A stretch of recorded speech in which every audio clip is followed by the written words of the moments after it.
Today we have the pleasure of talking to Alexander Hardy, who is the current CEO of Genentech, a pharmaceutical company, a biotech firm, and based in South San Francisco. Before coming on as CEO or starting as CEO, Alexander served as the head of global strategy for Roche Pharmaceuticals, and he also at one time headed up Asia Pacific for Roche's pharma outfit. So we're lucky today to have a chance to hear from Alexander. So thanks, Alexander, for the time. Thanks very much, Brian. It's great to be here and with all of you. Looking forward to the discussion. Great. So I'm just going to jump right in. We've had a little bit of conversation beforehand, so you know how this is going to go. What I'd like to start with, what are you most focused on right now? What is Genentech most focused on given the current circumstances? Yeah, so we had obviously starting this year, just like everybody else, we had a lot on our plate, and then obviously the pandemic came along, and our focus is really how can we really help society address this pandemic, and I'll talk a little bit more about that. At the same time, as a leader, absolutely the pandemic, but also, how do you at the same time, continue to make progress? We're in many different disease areas, really trying to, pursue breakthrough treatments, and that's extremely important. So at the same time, dealing with the pandemic, supporting our employees, but at the same time, how do you continue to make the really necessary progress? So, we don't lose years of progress, scientific research, because, we will deal with COVID. But unfortunately, cancer is still a major cause of mortality. For example, we're the largest oncology company in the world. With regard to COVID-19, specifically, Genentech is as you mentioned, a biotech pharmaceutical company.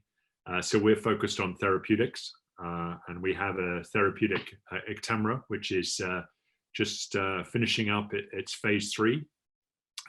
So hopefully that will be a potentially an important treatment for COVID-19 pneumonia. And maybe we'll touch on that a little bit more, and maybe the students will have some questions about that. But also, we're part of the Roche Group, and the Roche Group has a big diagnostics division.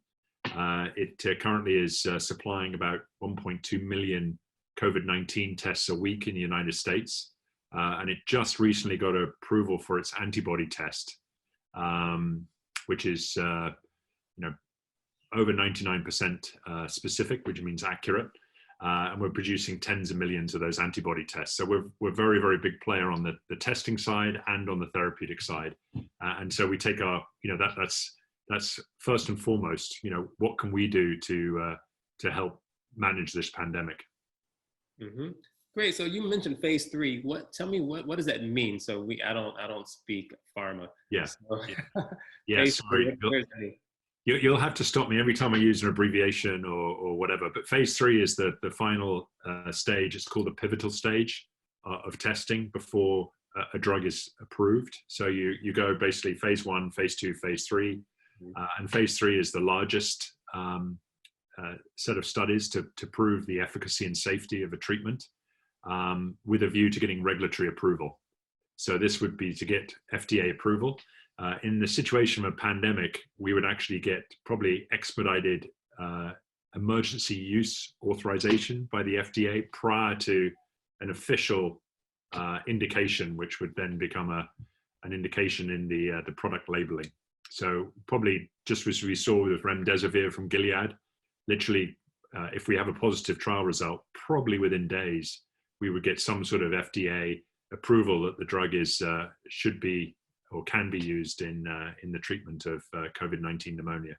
Mm-hmm. And speaking of the resources that you have to bring to bear on these major issues in society's health issues, so you talked about oncology is a major area for you all. How do you decide what to focus on, right? So there's a lot of disease and need out there, and your resources are somewhat I mean, everyone's resources are limited. I'm sure you have immense resources, but they're not infinite. So Yeah. how do you think about what to focus on? Because there's a balance, right? There's got to be what's going to be profitable, but there's also what do people need, and sometimes those don't necessarily align. How do you think about that issue? Yeah. So, I mean, this is a really interesting, fascinating area, and it's something that we take very, very seriously at Genentech. We think it's part of the reason we've been able to be on the forefront of innovation. We've been around now for 44 years, and we produced a lot of the innovation. We were the first biotech company, and so our philosophy is very much about following the science, with a focus on patients. So we have in the Roche organization, we actually have 3 research organizations that have a high degree of autonomy, and we sit some way between academia and traditional business. So we have a lot of people who, for example, are tenured professors, and some of them have come from Stanford, who will leave academia to come to Genentech because it has many of the aspects of academia in terms of the caliber of the individuals, the ability to publish and do research, together with resources and a global reach and opportunities to make an impact. So we give these people a lot of free rein to follow their scientific hypotheses. And it's only very, very late on that we actually, apply a business lens to it. Mm. So after we've basically, and this is kind of very simplistic because actually the science and the regulatory environment is moving faster and faster. So, but traditionally, as I mentioned, you have phase 1, phase 2, phase 3. Phase 1 and phase 2 are traditionally done in our research organizations. And then phase 3, when you do these massive global, in many cases, there'll be thousands of patients, and take many years to prove the safety and efficacy, with a view then to say this is approved, this indication. That at that point, that goes over into our late stage organization, which is all built for scale, and global reach. So that's where being big is an advantage in that sort of situation. And at that point, we apply three lenses on a molecule which is coming through from our research organization, and it's what is the science behind this, i.e.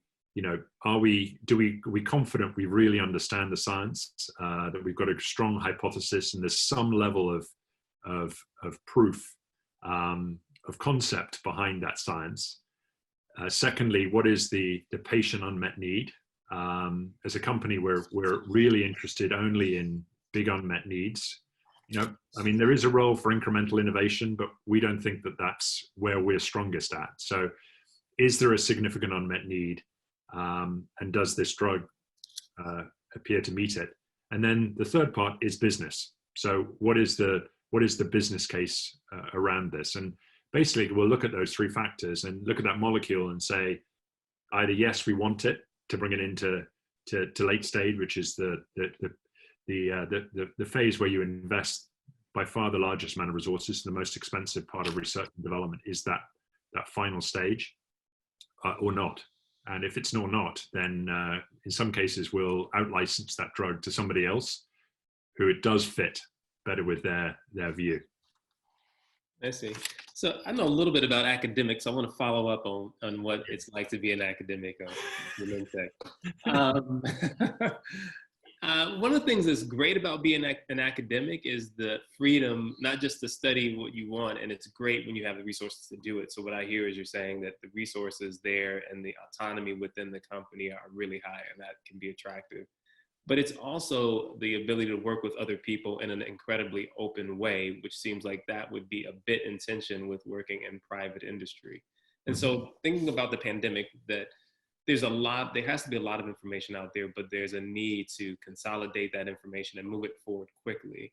Do you think the desire to try to maintain intellectual property or the advances of your scientists or the scientists of competitors that everyone in the marketplace, I assume, has the same pressures, does that impede the speed of development simply because the information among scientists isn't flowing in the same way it would in, say, academia outside of private industry? How should we think about that? Yeah. So, I think intellectual property is a really important part of how, we create innovation. It's been a big part of how, the US has got a leadership position in the life sciences industry. Our approach to it is we do, our scientists have tremendous freedom to publish. In fact, we encourage them to publish. We take a lot of pride in, the number of articles that we have in Nature or Science.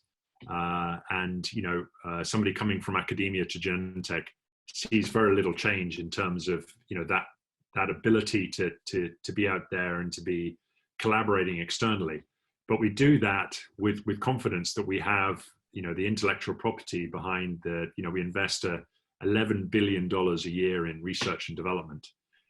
We do that and we make those big bets, big scientific bets towards the patient benefit that I talked about, because we're confident that, we're building an asset. And that allows us to make those big bets over long periods of time, confident that whilst we can talk about it, we do retain an ownership position. So this is obviously a hot topic when you're in the midst of a pandemic, and I think what we really need is lots of ideas and getting people energized to pursue these ideas and test them right now. And I think we're seeing that in the US. I mean, I think, and globally right now with the pandemic, I think there's there's over 850 studies going on of therapeutics or vaccines right now. Mm-hmm. And that's basically within this framework. And I think, given the nature of the course that you and your students are doing, I think this is a really interesting topic that basically society, and this is a universal sort of across society, whether in a European context with single payer systems or here in the US with a mix of private healthcare and publicly funded, we basically have made the decision that innovation is best done by private enterprise, because they're in the best position to take risks, move quickly, and society benefits from that. And that is in return, companies get intellectual property rights and a period of time of which they then get to reap the benefits of that innovation. And you look across the world. I mean, this is basically the model all around the world. There's very few governments. In fact, I can't think of a major drug that was discovered and developed by a government. Mm-hmm. It seems pretty universal. We've all come to the conclusion that it's best to do it with private enterprise, but it is, there's a contract that comes with that. Mm-hmm. As I talked about the IP, but there's also the responsibility to make that drug, accessible to populations at a reasonable price. And that is where there is a understandable societal debate, which has gone on and which is a very present one right now. And in the midst of a pandemic, whilst we're trying to innovate, there are also understandably questions about, well, if somebody does come up with something that's really going to make a difference, is it accessible? Is it going to be accessible not just to everybody in the US that needs the drug, but is it going to be accessible to populations all around the world, perhaps in developing countries where they just don't have the ability to pay? And so that's why you see global companies being, I think, quite thoughtful about that. But that we understand the pressures that we're under and the accountability we have from society. That this intellectual property thing is something that is granted to us by society, but it also bestows a responsibility on us to act in a positive way from a societal standpoint. Mm-hmm. So, and if we don't, we'll get those taken away, which I think is sort of the underpinning. I mean, at the end of the day, societies and governments do have the right to nationalize patents. Now, it's a big step to take, and no company wants to be in the situation where that happens, because that's a breakdown in that in that relationship and that contractual understanding between society and the company. Mm-hmm. So you brought up the role, you're talking about the balance, a little of power or responsibilities between government and private industry and pharma and biotech in particular. I mean, I don't know that much about it there, but I know it's certainly on the tech side that there are places where it requires long-term investment that doesn't have an immediate return, where the government plays a big part. At least I know the U.S. government has. And one of the areas they've done that, for example, or one of the arms that does that historically is DARPA, right? So the example that's frequently given is the development of the internet was really in large part funded through and driven by DARPA, and that created the infrastructure that allowed for a huge explosion in innovation. And I'm wondering, because I don't know much about how this works in pharma, if there's anything similar, right? Is there a role for the government to play along that lines? That's one question, kind of, is the government doing that? And then a separate question, I think, really tied to right now, is in the context of an immediate concern, right? Is there a temporary role for the government to play, simply because no private industry has the scale that governments do, and right, has the ability to, if it's done well, kind of organize different players, right? And Yeah. Obviously the caveat of done well is a big caveat, I understand, but can you imagine a positive role for the government to play? Should there be a different partnership under the current times between private industry and government? Yeah.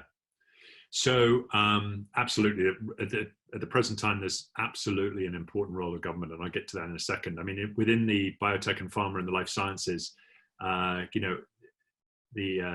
National Institutes of Health, NIH, support of basic research at many, top tier universities is really, important in terms of creating the progress in the basic understanding of disease and biology. NIH doesn't develop drugs, doesn't discover, drugs and develop them and so on. So there's a symbiotic aspect to that. Specifically, in certain areas, the government has been very active.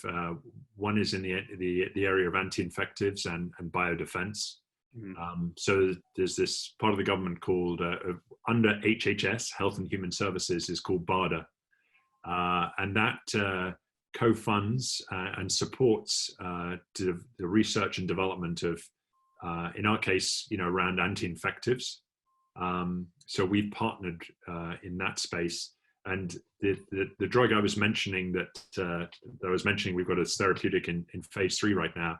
That's actually a partnership with BARDA. They co-funded that phase 3 study, which is it's an important part of getting that rolling, getting that started, supported, and recruited is that government support. And we're working in close partnership with all the different, alphabet soup of government, whether it's HHS, FDA, NIH, and BARDA, and the CDC right now, with frequent conversations about both the therapeutics in our development, but also broader discussions about, when is it appropriate that we collaborate. And the government has an important role to play in terms of organizing that collaboration. And other aspects too that the government plays is basically, we can spend a lot of time, projecting and forecasting, disease patterns, which is really important for us to do in terms of, in our case, we actually made the decision to scale up production of this drug, Actemra, while at the same time we're doing the study to find out if it's actually effective. If we waited until the study readout and then scaled up, we'd be months and months away from having enough production to be able to meet the patient demand globally. So we made the decision to scale up, but of course we need some sense of how much disease are we going to see at what time, mm-hmm. in what parts of the world, to be able to make sure we're shooting against the right target. Are we talking about 20 million doses, or do we need 10 million doses? Do we need them in the fall, or do we need them in December? When is the peak going to be? And government also has an important role, I think, in terms of providing that overall perspective, given that they have, a lot of data that we don't have, a lot of, mandatory reporting back to the government in terms of disease levels and disease patterns, the symptoms they're seeing, etc. That's all important information, which, you know, that can allow us to focus on the other aspects, where we don't have to, you know, recreate models, which are probably best done by experts. The scale point is a really important one, and I'm going to now bring us back down a little bit, because to scale up, what you really are saying is you have to have a lot more doses created, or a lot more product created by people in factories. In essence, you all, in addition to running a really high-end specialized shop for knowledge workers, let's call them scientists, you also manage factories. And it's interesting right now in particular, because obviously of the shelter in place and the risks of being out, how we think about the balance of risk that people are taking to keep things running, and in pharma, to keep people in the drugs that they need to be healthy. And so how are you thinking about that balance as a CEO, right? So you're taking care of your knowledge workers. I assume most of them are at home, working from home.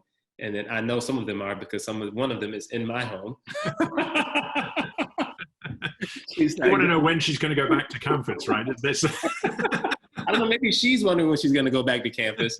But then some of them are working on factory floors, and they have to show up to work, right? They're like what we're now calling essential workers. And I think that's an interesting societal question, how we are treating the people who often haven't been paid a lot of attention to in society, that really keep things running.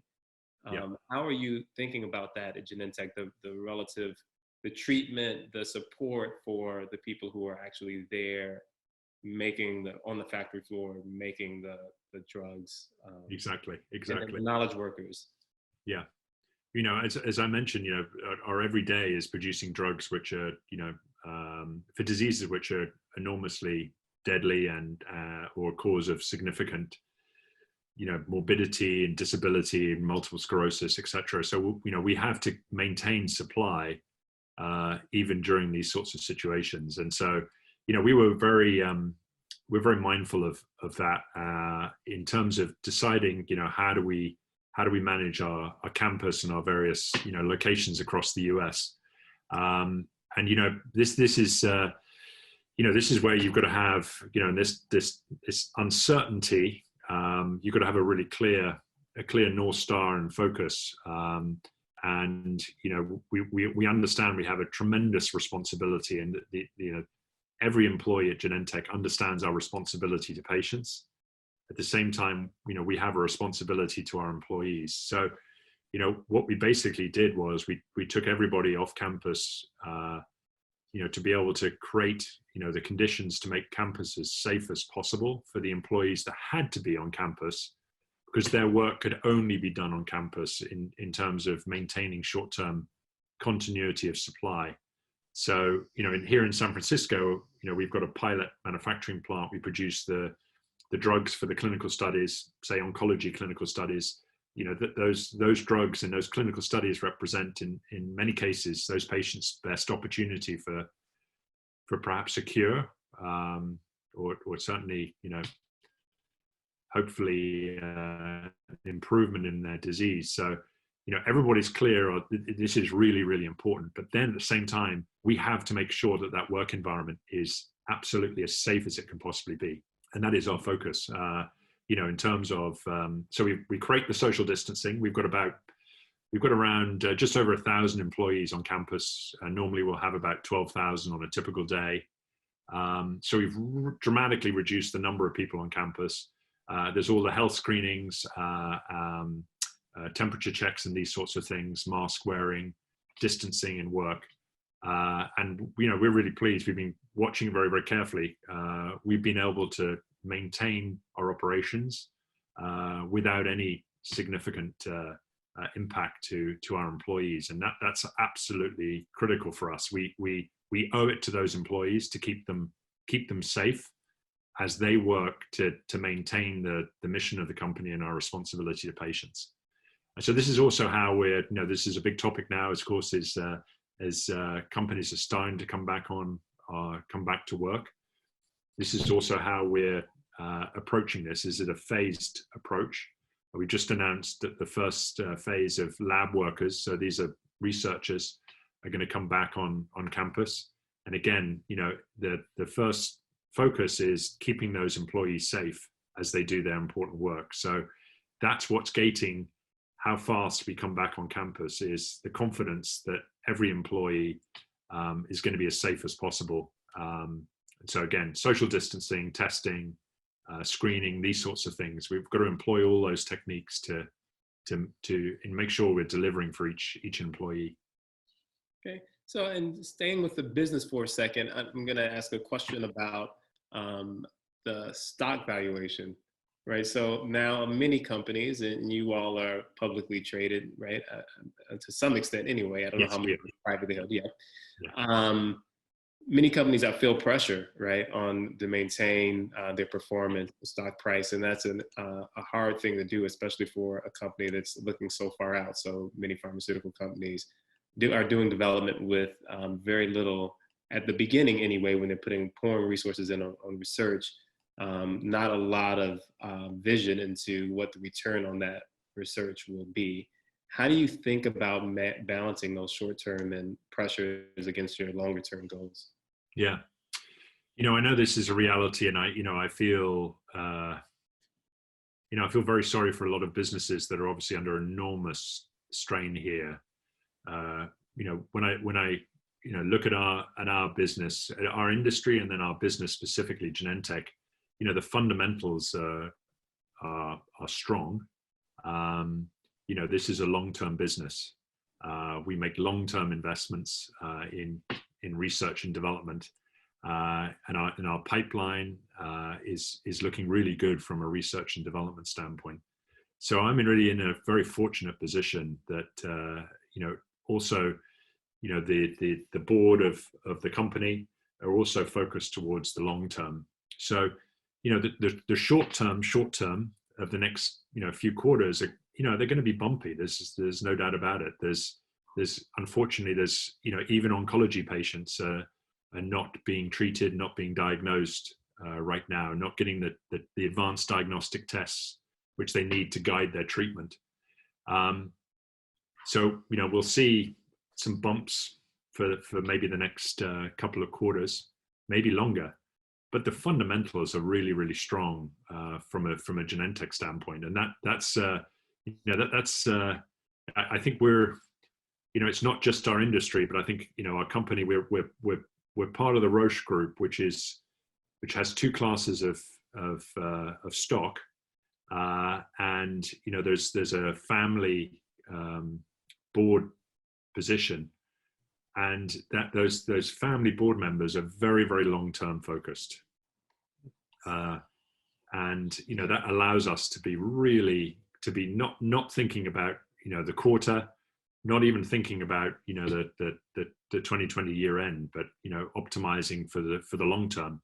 And I think, Brian, and this comes back to, I think, the overall theme of the class is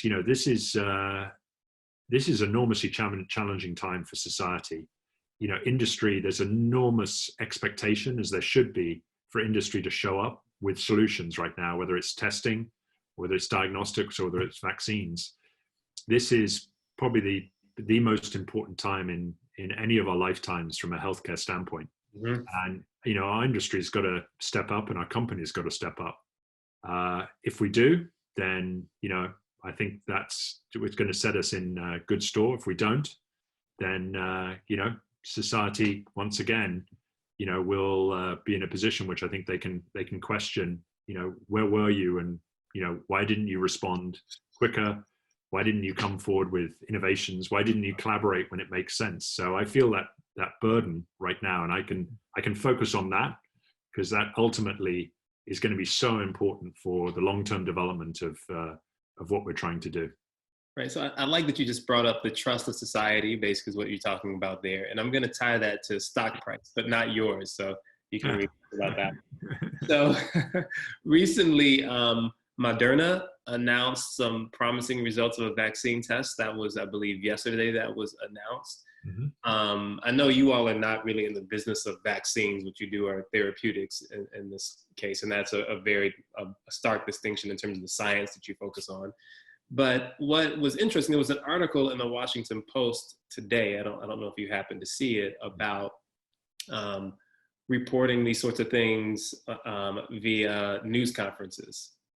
So Moderna, their stock jumped over 20% yesterday. Some people are attributing the early rise in the S&P 500 yesterday, the Dow, to that announcement. And the claim in this article, and this is where I'm curious what you think, is that we should be really careful about making those kind of claims be a press release without also releasing data. So people really can't evaluate the quality of the claims that are being made. There are no peer-reviewed studies, no data were released. And that's not to challenge the truth of what they're saying, but it's not been evaluated by someone who's in position to determine if the results really are as promising as they claim. So how do you think about the tension between the speed of giving information, especially under the current circumstances, versus where any scientist would be very careful about making claims without significant evidence that those claims are going to be borne out by future data as well? How do you think about that tension? Yeah, no, it's it's a really important topic. I mean, here you've got the investor community, but you've got society writ large, which is so desperate for some sort of solution. And understandably, vaccines, that's the ultimate. When we get a vaccine or vaccines with sufficient enough quantity is really the time when we'll be able to start to really get back to normal. So the expectations are huge, and everybody is looking, and there's a tendency towards skewing for the positive and the hype, and the scientific rigor needs to not be lost in this endeavor. I think it's a really important topic. We really need well-controlled, robust studies, and we need in much faster time peer review and complete disclosure of data, and not leaked data of small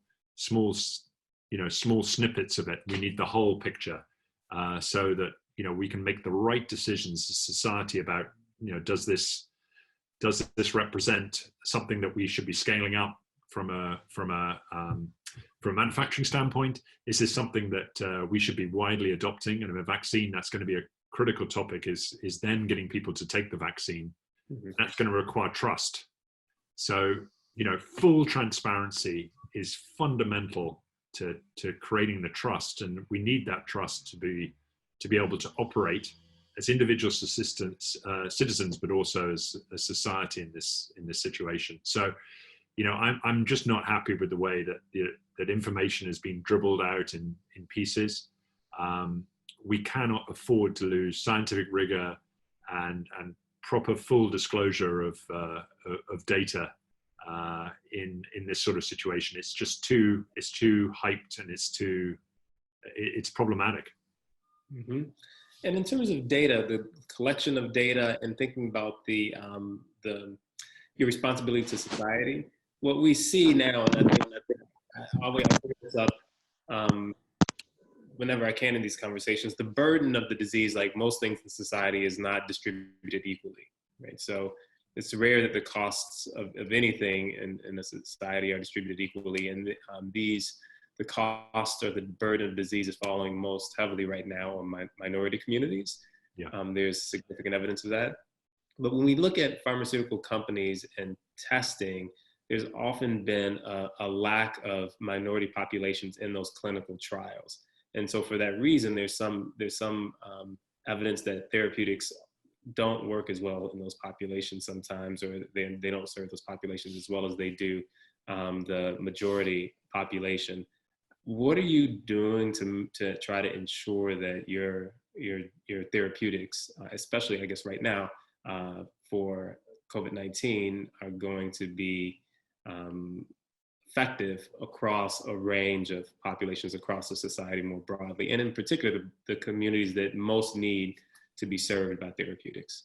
Yeah, absolutely. I think, we can already say, I mean, whilst we're, we've still got, unfortunately, a lot more of this pandemic to manage. I think this is already very clear to be one of the really key learnings that I think we can identify from this pandemic is, that it's really exposing the inequality in our healthcare system that we knew was there, but it's been really manifested in a really, I mean, it's really, it's a real concern, and it's something that we have a responsibility, all of us, to address. As a company, we'd recognize that minority populations were just significantly underrepresented in clinical studies, in oncology, for example.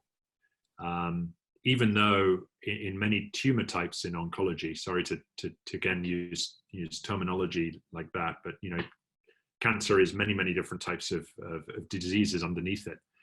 And in some of those, there's a disproportionate, well understood, unfortunately, a burden of disease that falls differently on minority populations. And yet those clinical studies were way underrepresented in those populations. So it's been a focus of us for the last several years. And we're making, significant progress on that. I think that's part of our responsibility. It's not just, the new drug for, say, triple negative breast cancer, but part of the problem in triple negative breast cancer, it has, by the way, a disproportionate impact on African Americans. If I recall correctly, I think the outcomes are 40% worse for African Americans than they are for Caucasians. But it's one thing to have a therapeutic. The problem is that African Americans, because of challenges with whole aspects of the healthcare delivery system, are diagnosed way too late. So when you diagnose cancer later, as you know, the outcomes are, you can maybe improve them, but your opportunity to make a really significant impact is already very diminished. So we need to diagnose those patients earlier. We need to make sure we're using advanced diagnostics, and where the science is going, unfortunately, has the potential to further perpetuate inequality of access. So we've been working really hard to improve representation of populations in our studies, so it really does reflect the American population.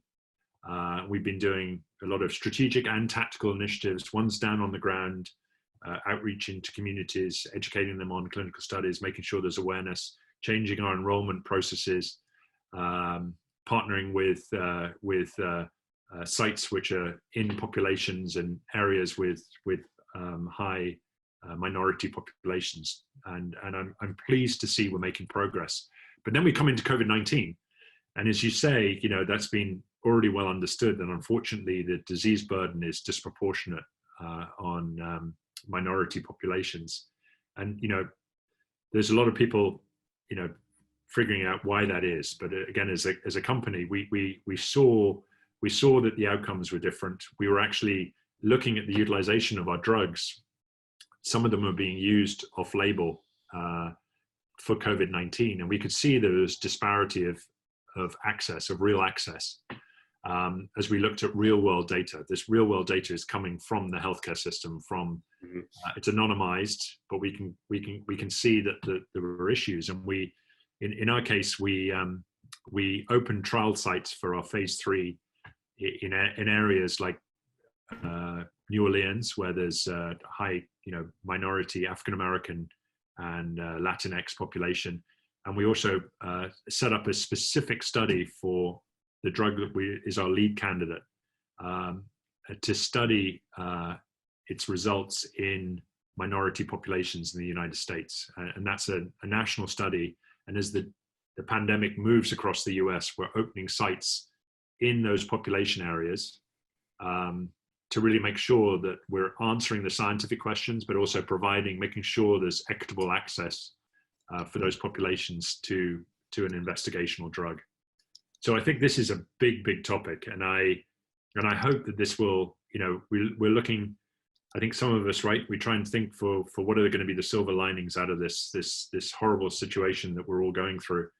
I'm hoping that this will be one of them that will make, determination in society to make a lot more progress on this topic coming out of it, because I think, we should not be at all happy with what we're seeing right now. Yeah.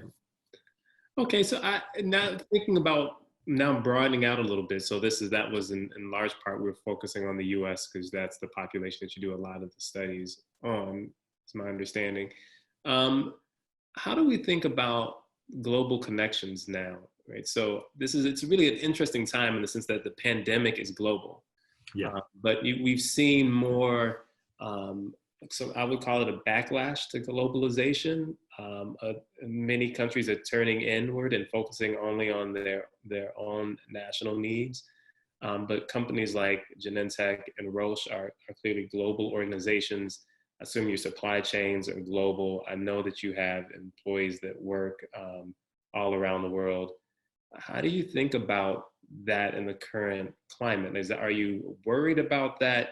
Are you thinking about why we need to rethink our supply chains because we don't know how this is going to play out? How do you manage that, those geopolitical forces? How do you think about those geopolitical forces given what's going on at Genentech? Yeah.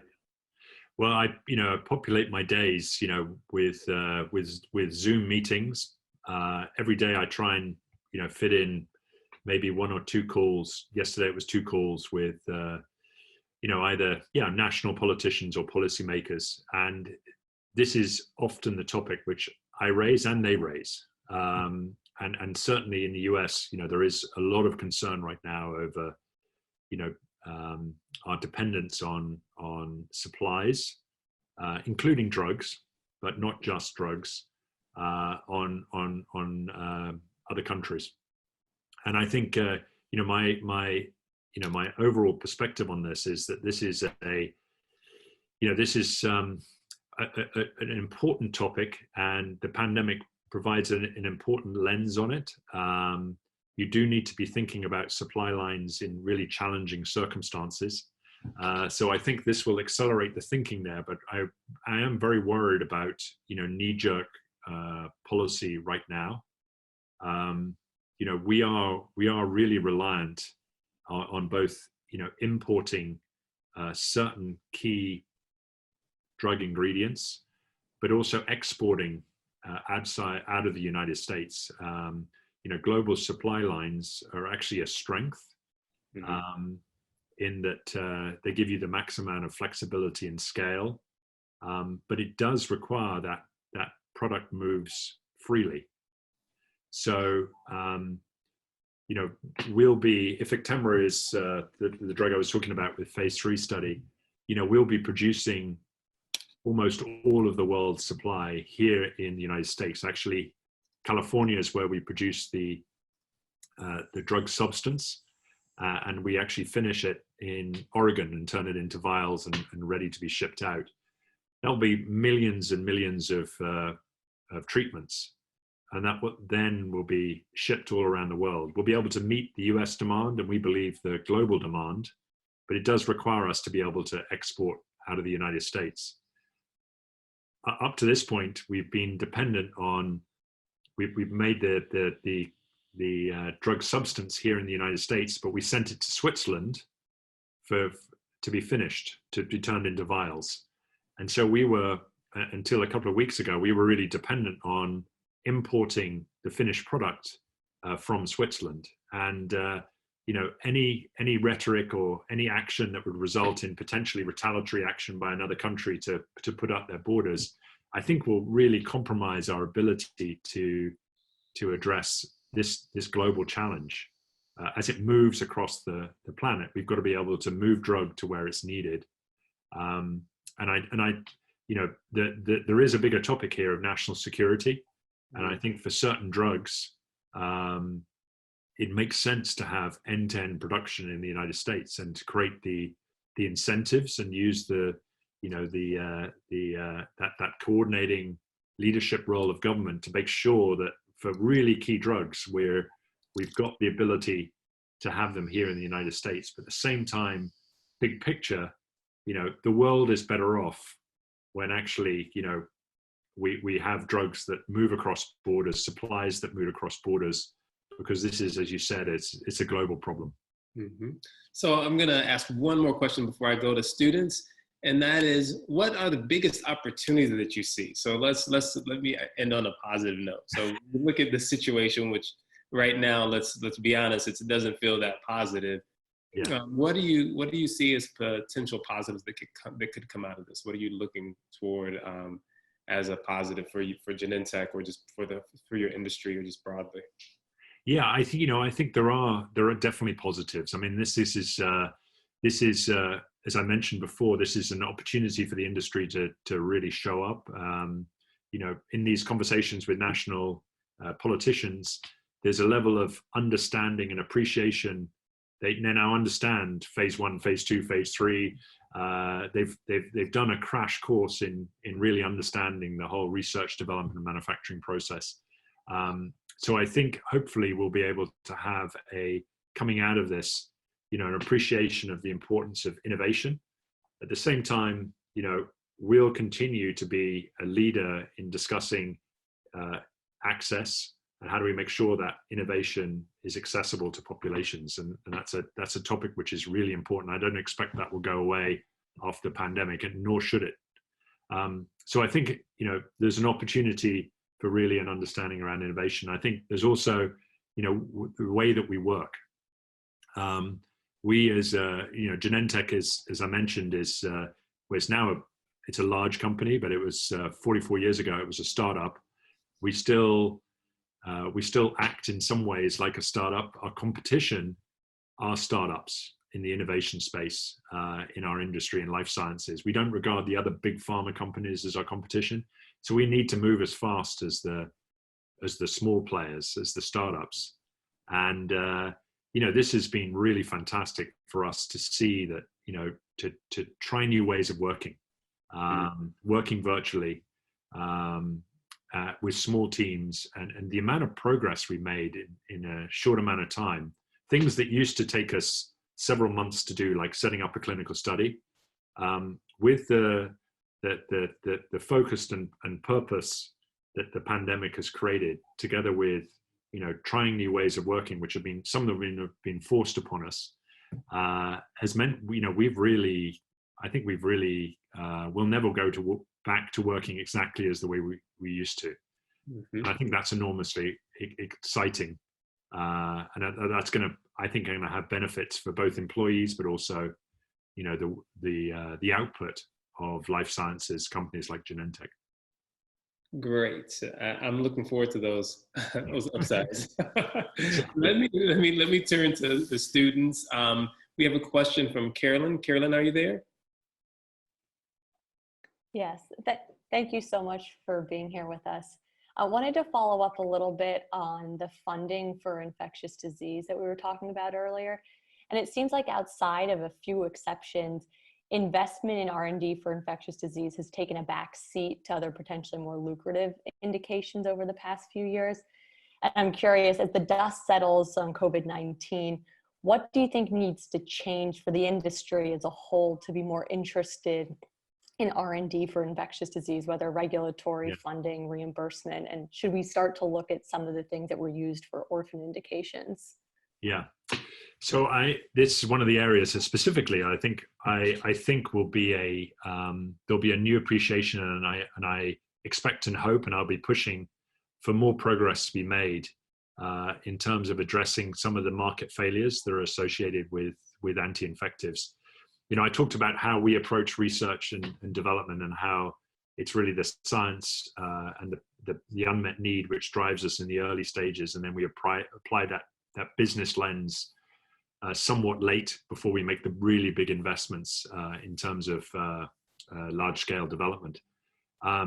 Because of that, we're actually, we have a very, very high proportion of research. When I say high proportion, it's about just under 15% of our research at Genentech is actually anti-infectives. The business case is just non-existent right now, and that cannot be the right thing. So why are we doing it? It's because we see the unmet need, and we think there's interesting science there. So we're kind of we're letting that go, but it's to see what we come up with. But we do need to create a viable market. I think we've got plenty of sort of push incentives. We've got regulatory reforms, but it really needs a viable market. And I don't know if any of you will have the chance to work on these things, but there needs to be really creative ideas as to what does an attractive market look like. Just very quickly, most of these drugs, anti-infectives, will be used in a hospital setting. So they'll be paid for by what's called a DRG, or diagnosis related group. So it's an overall payment that the hospital's paid, regardless of whether it's beds, nurses, or drugs that are used. And there's just not enough room under that DRG to really fund the sort of level of research. So I think this is going to come to a head, and I think the pandemic will really push us to think about the full range of push and pull incentives that particularly we need in anti-infectives, because we're underserved in that area right now. Great. We have a question that is related, I think, from Zainab. Yep, Zainab, thank you so much for being here. So my question is related, and it touches on how, we've been warned for a while that that there will be an impending pandemic to come, but not much had been done in terms of drug development. And then further, it doesn't seem like the interests of the public and private sectors are necessarily aligned.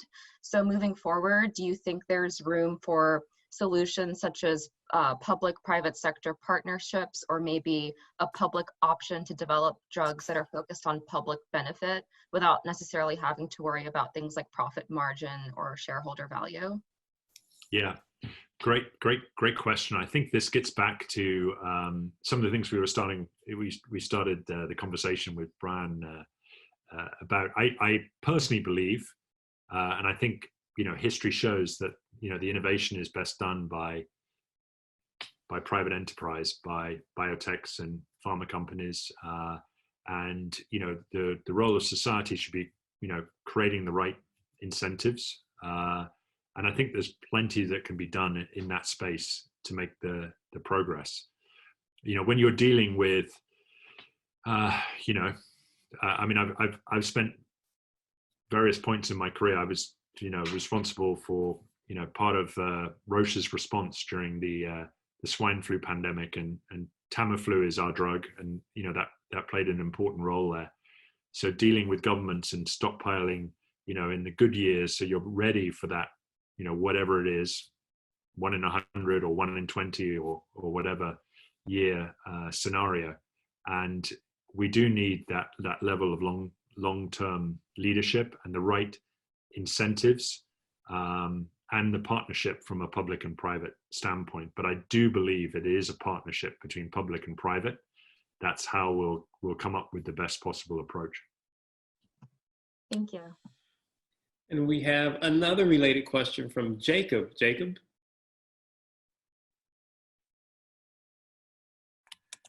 Thank you. What responsibility do Genentech and other pharmaceutical companies have to think about a new balance between society and profits at a time like this? And how do you think about profits from a potential COVID-19 vaccine? Yeah, so we're in the situation with our drug in phase 3, and we've our first priority is to complete the studies and find out if it's if it's effective or not. But of course, we are thinking about what is our responsibility in terms of how do we price that drug, because we know with absolute responsibility is manufacturing enough, proving does this drug have a benefit or not, and then also making sure it's actually accessible, not just in the US, but as I mentioned before, globally. So it's going to be something that we have a lot of experience, we're in terms of pricing our drugs. When you're dealing with something which reduces mortality, say in breast cancer, you feel a tremendous responsibility. If it's saving lives, it comes with a responsibility that it's accessible. At the same time, you have to balance that against, making sure that you're funding that $11 billion in research. So you look at it and go, what is the benefit that it brings? What is the accessibility to patients all around the world? And then you approach your strategy, accordingly. But we know absolutely that society's expectations on that accessibility, we cannot have price and cost be a reason why people won't get an important drug if it is proven to be important for COVID-19. And that is first and foremost in our minds as we think about that. And so you look at that on a global basis, that there's, huge disparities, obviously, in income, not just in the US, but then you look across globally. And so, we'll need to take that into account as we make that drug available around the world. And you can see Gilead trying to work through that right now with remdesivir. They're obviously further ahead now. They've actually proven that the drug has benefit in COVID-19, and now obviously society is putting a lot of pressure and asking a lot of questions about accessibility. And so in their case, they're licensing out the drug to generic companies for developing countries to make sure it's accessible. Great. I have one more question here, I think from Lorenz. Lorenz? Yes, thank you. I can't start my video, sorry for that. Nice, thank you very much for spending time with us today. As a fellow Cambridge land economist, I was really saddened to see the news yesterday that Cambridge decided to move fully online for all of its lectures in the next academic year. So I had two questions with regards to that. Firstly, what should universities do, in your personal opinion, with regards to allowing students back on campuses? And then secondly, out of a bit of self-interest, as I'm working on a startup with a team of scientists at Harvard Medical School to bring a new type of viral COVID diagnostic to market, how do you think universities and large employers should think about testing their populations? Wow, two good questions. Yeah, I was. I have here, I call them my co-workers, but I have two college students at home with me right now. They go to two different colleges, so this is a kitchen table conversation in our family too. And it was interesting to see, Notre Dame yesterday with their announcement of their approach, and I also saw, Cambridge deciding to go online only. I think you've got to figure out kind of, what your priorities are, and then, determine, can you, just as we've been talking about employees, can you keep faculty and students safe? And, you confident you've got the campus setting where you can do that. And I can understand there's differences between, perhaps campuses in urban areas versus, rural settings and their ability to do that. But, I thought the Notre Dame approach was really, really interesting. And I think, there's people have obviously got to give notice, and that's to both students and faculty. And, that's certainly something that we've been thoughtful of at Genentech, is giving people, trying to, in a very uncertain environment, try and give them the information as soon as we can with some level of understanding so they can plan accordingly as soon as possible. It seems like Cambridge went really very early in terms of making that call. And I think that, thinking about what the university experience is and, how you can deliver that in a creative way, probably is the right way to approach it. And that I think that led Notre Dame down a particular angle. I think with regard to, keeping people safe and, testing is a really important part of that. And that's not just because we're a company that has a really understands the importance of testing and the technologies required, but I think that's going to be, contract tracing, and then fast, accurate testing is how we're going to be able to society to basically, until a vaccine is available, we've got to learn to live with this disease. And testing, tracing, as we're learning from different societies, and I think we'll start to learn in the US, getting that honed down is going to be how we're going to kind of live with this in the medium term till we bridge to a vaccine.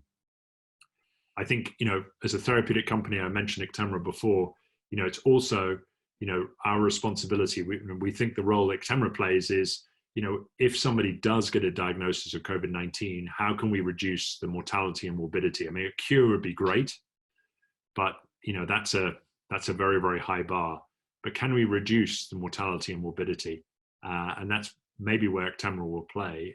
Can it reduce the progression of people to ventilation or ICU?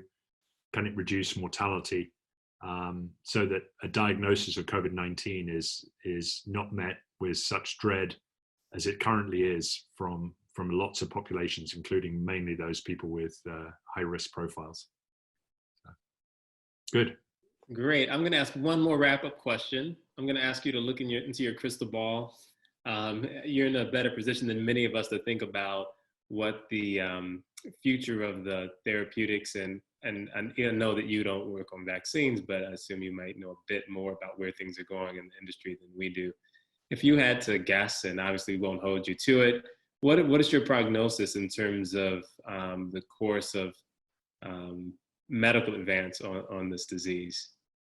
Well, I think I touched upon it a little bit. I think we need antivirals, but we also need treatments that reduce the mortality and morbidity, and then a really comprehensive approach to testing.